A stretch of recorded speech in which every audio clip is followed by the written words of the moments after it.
বন্ধুরা, তোমরা সবাই কেমন আছো? তো চলে এসেছি আজকে আবারও একটা নতুন ভিডিওর সাথে, নতুন একটা ডিজাইন নিয়ে। তো আজকে তোমাদের সাথে কিন্তু নর্মাল একটা পিস থেকে কিভাবে যে ডিজাইন তৈরি করবে সেটা দেখো তোমাদের সাথে শেয়ার করব। তো একদম নর্মাল একটা পিস আমি এখানে নিয়েছি। পিসটা তোমাদেরকে খুলে দেখাচ্ছি যে পিসটার কিন্তু কোনো কাজ নেই। দেখো একদম নর্মাল। তো দুই দিকে শুধু পাড় দেওয়া আছে। তো একদিকের পাড়টা কিন্তু খুবই সরু আর একদিকেরটা একটু চওড়া।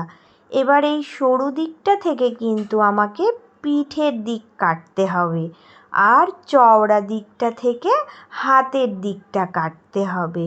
তো এই রকম একদম যদি নর্মাল কোনো পিস তোমাদের কাছে থাকে, তাহলে আজকের যে ডিজাইনটা আমি বানাচ্ছি ওই ডিজাইনটা তোমরা বানিয়ে নেবে।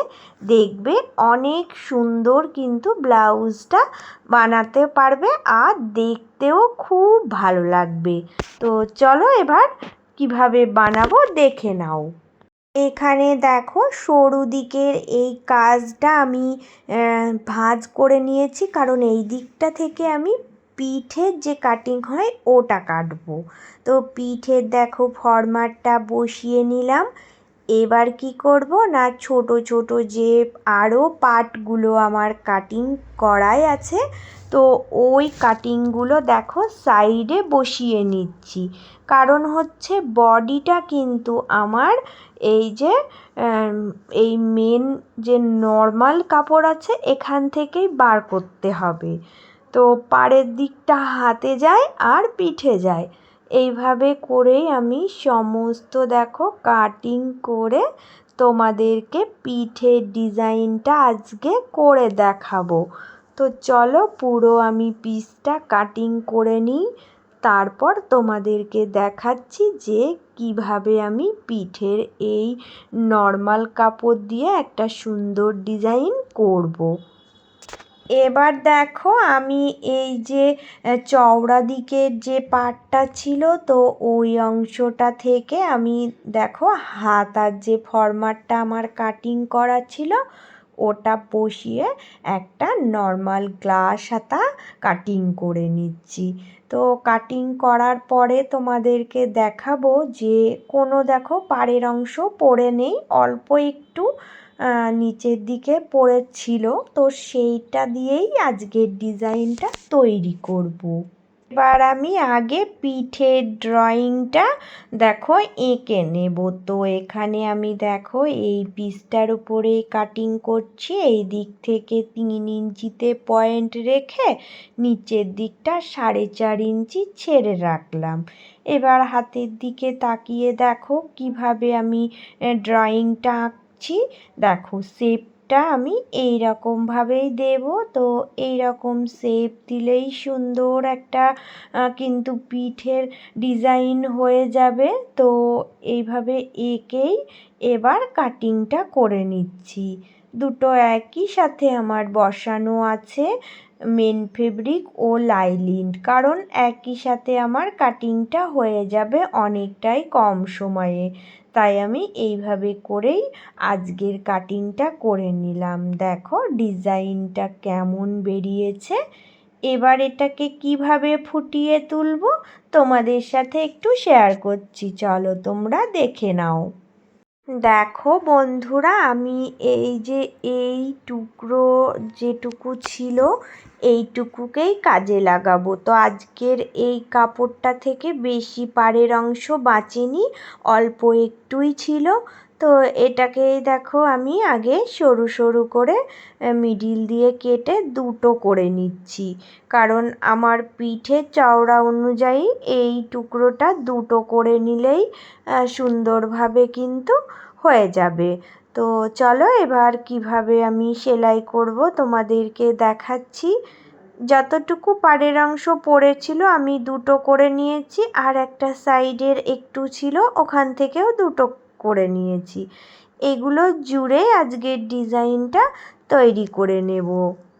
আর এই টুকরোগুলো আমি তোমাদেরকে জুড়ে দেখাচ্ছি। তোমরা যখনই কোনো ডিজাইন কাপড় জুড়তে যাবে এই রকম প্যাঁচা করে কাটিং করবে দুটোই।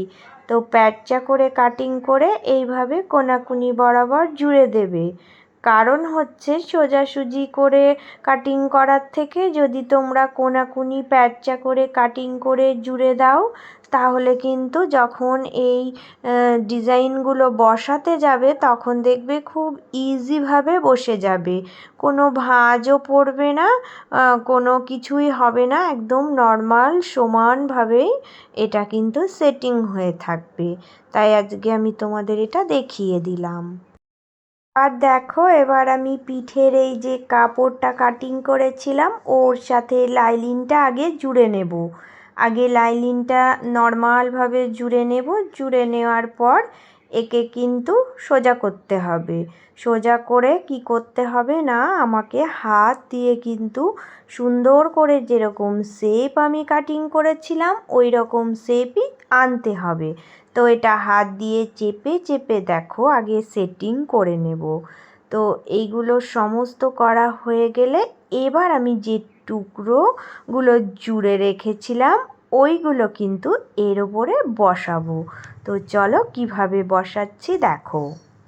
দেখো বন্ধুরা, এখান থেকে আমি এই যে এই টুকরোটা দেখো সাইডগুলো মুড়ে দিচ্ছি, দিয়ে সমান করে সেলাই করব। দেখো আস্তে আস্তে আমি কিন্তু সাইডটা ধারের কোল দিয়ে রেখে দেখো সুন্দর করে মুড়ে এর সঙ্গে কিন্তু মিলিয়েই সেলাই করব।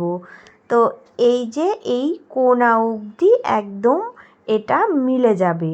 যাওয়ার পরে দেখো এই দিকটা একটু ঘুরিয়ে নিয়ে এই সাইডের অংশটাও দেখো আমি কিন্তু ভাঁজ করে দিয়ে সুন্দর করে আবারও একটা সেলাই দিলাম।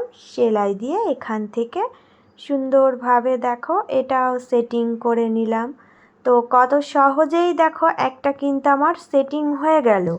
তো এই কোনাকুনি রেখেছি কারণ হচ্ছে নিচের কোনাটায় আমার একটু অন্যরকম ডিজাইন কাটিং আছে, সেটা জুড়বো। এইভাবে একটা সাইড আমি জুড়ে নিলাম। আর অপর সাইডটা সেম একইভাবে জুড়বো। তো আমি একটু দেখো এই দিকটা ঘুরিয়ে নিয়েছি, ঘুরিয়ে নিয়ে এই দিক দিয়ে সুন্দর করে এই যে এই সেটিং করাই আছে এই সেটিংয়ের ওপর দিয়ে এই কাপড়টাকে ভাঁজ করে বসিয়ে একদম একই প্রসেসে জুড়ে নেব। তো দুটোই আমার জোড়ার পরে দেখো নিচের অংশটা খালি পড়ে থাকবে। তো ওই নিচের অংশটা এবার কি করে জুড়বো দেখো, চলো এবার দেখে নাও।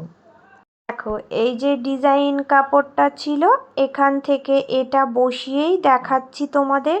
শুধু একই প্রসেসে সুন্দর করে একটা ভাঁজ দিয়ে এইভাবে করে দেখো কোনাকুনি বরাবর সেলাই করে দিলেই হয়ে যাবে।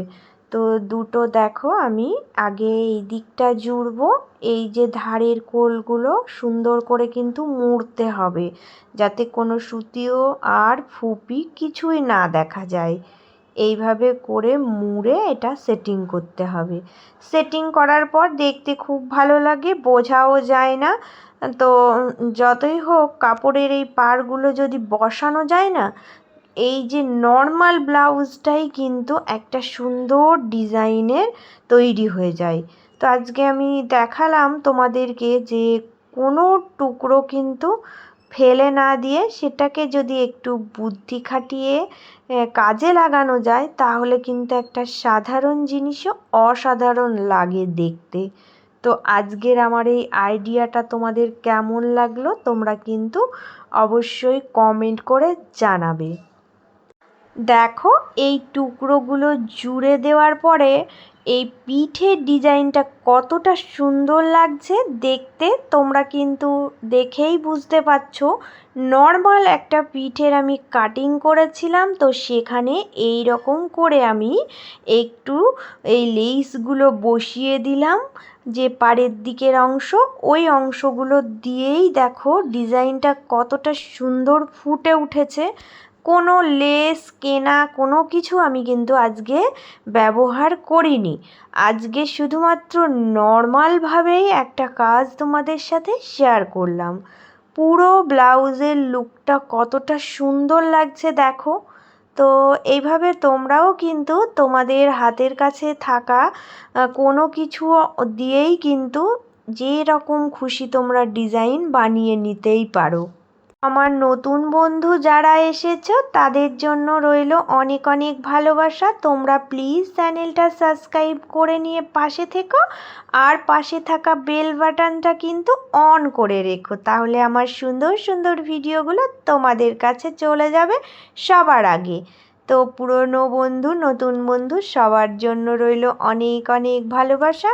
সবাই অনেক ভালো থেকো, সুস্থ থেকো। আমিও চলে আসবো আবারও অন্য কোনো ভিডিওর সাথে। আজকের মতো এইটুকুই।